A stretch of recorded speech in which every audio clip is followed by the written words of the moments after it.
Hello, Seaside Shadows, ghost walkers, and history friends.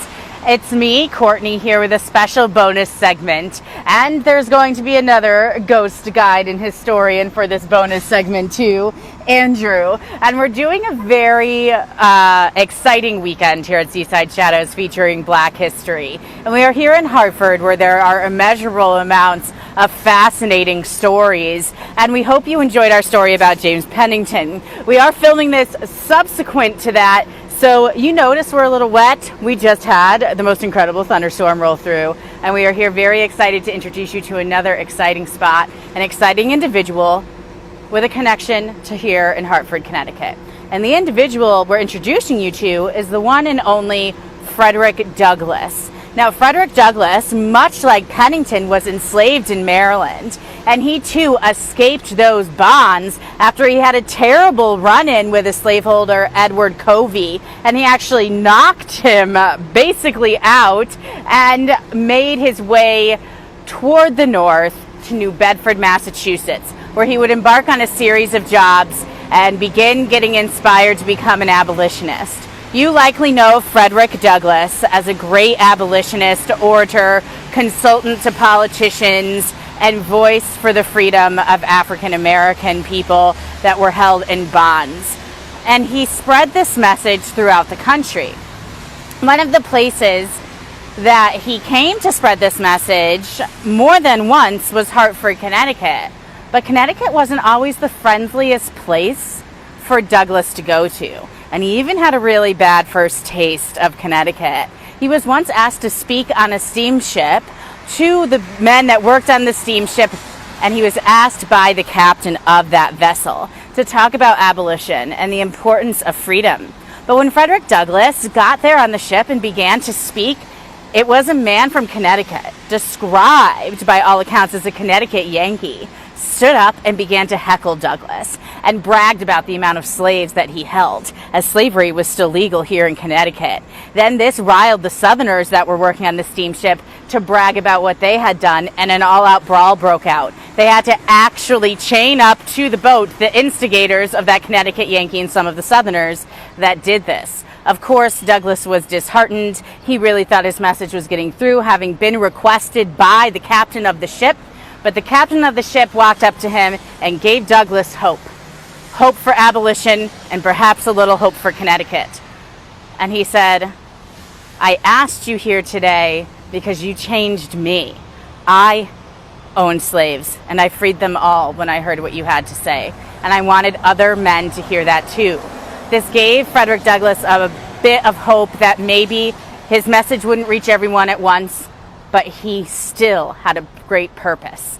And he does find his way back to Connecticut, back to this spot that the plaque marks, where he gives a great speech. And my good friend Andrew is going to tell you all about it. Here, just within these gates, on May 18th of 1843, Frederick Douglass spoke for the first time in the Connecticut capital of Hartford about the abolition of slavery and the better treatment of all of humans. May 18th of 2017, this plaque was placed here to commemorate Frederick Douglass's speech, Under the Open Sky. Frederick Douglass came to Hartford many times during his quest to abolish slavery, just as Courtney had touched upon, and was not well received by many at any of his visits. When he first came to Connecticut, he and his companion activists had looked for places to speak, but found closed doors and even further closed hearts and minds. He notably wrote in his autobiography that Hartford, in particular, had been unwelcoming. The one place he could find where he was allowed to speak was here, at the First Congregational Church of Hartford, aka the Central Church. Though the current Reverend Dr. Hawes, was an abolitionist, he is also featured on Frederick Douglass's plaque. Many of his congregation were not. He found that he was at odds with himself.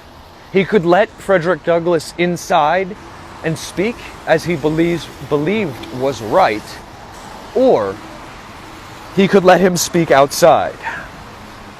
The latter came without the risk of losing his job and his congregation. And so he went with outside. It was not the full acceptance that Frederick Douglass would have liked, but it was much more than anyone else had given him thus far. He allowed this under the eaves of sanctuary. They were still within the boundaries of the church. They were still protected by the law of the church. The mirroring to today, however, is unfortunate and poignant. Though they were peacefully protesting, an angry mob soon formed.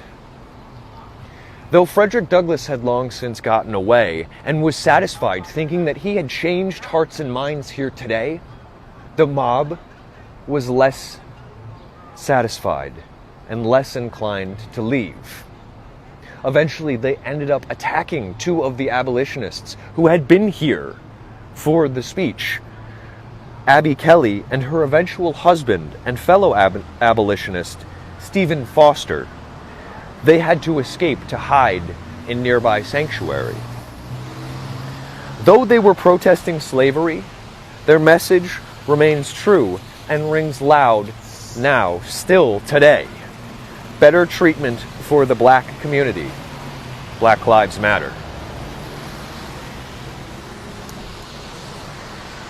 With all of that being said, we hope that you're inspired here at the Center Church, the First Church of Christ here in Hartford, to move forward with what you know is right and what you believe is right, and that you keep Frederick Douglass and his message and James W.C. Pennington and his message in your heart, and that you come here and you can feel the gravity of what they did and what occurred here.